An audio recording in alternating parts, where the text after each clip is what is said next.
প্রিয় শিক্ষার্থী, আশা করি তোমরা ভালো আছো। আজকে তোমাদের অষ্টম শ্রেণীর বিজ্ঞান বইয়ে একাদশ অধ্যায়ের আলোর প্রতিফলনের বাস্তব প্রয়োগ আমরা ব্যবহারিক ক্লাসের মধ্যে পরীক্ষা করে দেখাবো। তো আমরা প্রথমে কি করব, এখানে আমাদের 3টা পরীক্ষা আছে, তার মধ্যে আমরা 2টা এখানে করে দেখাবো। সেটা হলো, প্রথমে আমরা নিয়েছি একটি বিজ্ঞানের মধ্যে আমরা কিছু পানি নিয়েছি। এখন আমরা আলোর প্রতিসরণ দেখার জন্য আমরা আরেকটি পেন্সিল নিয়েছি। এই পেন্সিলটা আমরা এই বিকারের পানিতে একটু কাট করে ডুবাই। ঠিক আছে, আমরা কাট করে ডুবাইলাম। ডুবানোর পরে এখানে দেখা যাচ্ছে যে আমাদের যে পেন্সিলটা যে পানির তলে আছে, সেই পানির তল থেকে যখন বাতাসের উপরে থেকে পানির তলে নিচের দিকে গেছে, তখন সেখানে মনে হচ্ছে কি একটু বেঁকে গেছে বা ভেঙে গেছে। ঠিক আছে, তো এখান থেকে আমরা দূর থেকে যদি একটু লক্ষ্য করি, তাহলে দেখা যাবে, তোমরা এখানে দেখতে পাচ্ছ, হ্যাঁ, মনে হইতেছে না একটু বেঁকে গেছে বা ভেঙে গেছে। ঠিক আছে, তাহলে আমরা এই বাতাস মাধ্যম থেকে পানির মাধ্যমে যখন গেছে, তখন সেটা বেঁকে গেছে বা ভেঙে গেছে বলে মনে হয়।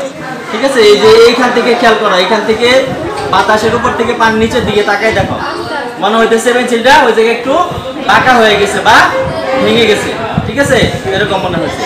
এটার কারণ হলো যে আমাদের আলো বায়ুর মাধ্যম থেকে পানির মাধ্যমে প্রবেশ করছে, যার ফলে পেন্সিলটাকে তা বাঁকা হয়েছে, তার মানে আলোটা দিক পরিবর্তন করছে। তো এটা হলো আমাদের একটি পরীক্ষা, আলোর প্রতিসরণের বাস্তব প্রয়োগ। আরেকটি পরীক্ষা আমরা দেখাবো। আমরা একটি বাটি নিয়েছি, বাটির মধ্যে নিয়েছি একটি কয়েন। এই কয়েনটা আমরা বাটিতে রাখলাম। রাখার পরে আমরা দেখবো যে কয়েনটা কিন্তু আমাদের এখান থেকে, আমি যদি দূর থেকে দেখার চেষ্টা করি, তাহলে দেখা যাবে যত দূর পর্যন্ত আমরা কয়েনটা দেখতে পাই না পারি, তার পিছনে পর্যন্ত আমরা পিছাই। এখন আমার কয়েনটি আর দেখা যাচ্ছে না। এখন যদি আমরা এটার মধ্যে পানি ঢালি, আমরা যদি এই বাটিটার মধ্যে পানি ঢাললাম,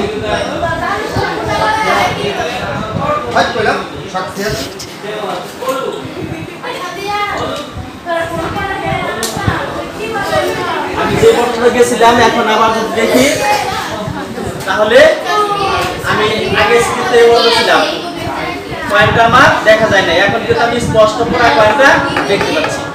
ঠিক আছে, তার মানে আমরা এখানে যখন বাটির মধ্যে কয়েনটা ছিল, তখন সেটা বাতাসের মাধ্যমে ছিল, আর পানি দেওয়ার পরে সেটা পানির মাধ্যমে চলছে, তার মানে মাধ্যমের পরিবর্তন হয়েছে, তখন আলোটা এখানে দিক পরিবর্তন করছে।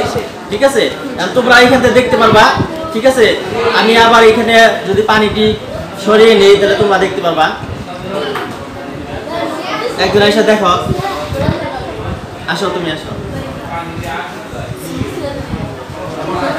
আসো, এখান থেকে তুমি ওইদিকে দাঁড়াও, দেখো যে এই কয়েনটা দেখা যায় কিনা বাটির মধ্যে।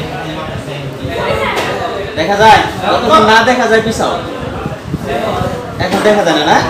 আমি আচ্ছা, এখন এই দেখো, বাড়িতে পানি দিলে তুমি ওইখান দিয়ে দেখতে পারবা।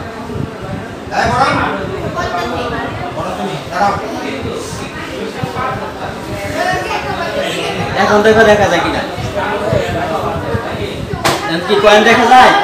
হ্যাঁ, তাহলে এখন কয়েন দেখা যায় না, তার মানে আগে দেখা যায় না, ওই জায়গা থেকে আগে দেখা যায় না, এখন দেখা যায়। তাহলে মনে হইতেছে কয়েনটা কি একটু উপরে দিকে উঠছে।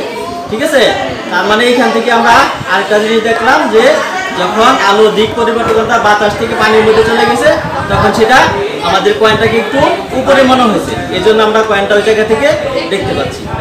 এই হলো আমাদের আলোর প্রতিসরণের বাস্তব প্রয়োগ।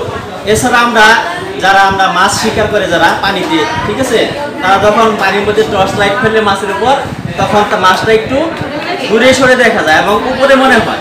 ঠিক আছে, যে মাছ শিকার করে সে কিন্তু এটা মানে যদি তার ধারণা থাকে, তাহলে সে সরাসরি ওই জায়গায় আঘাত করলে একটু ঝুড়ে আঘাত করতে হবে মাছের মধ্যে, যার ফলে মাছটা নিচের দিকে দিয়ে সেখানে আঘাতটা লাগবে।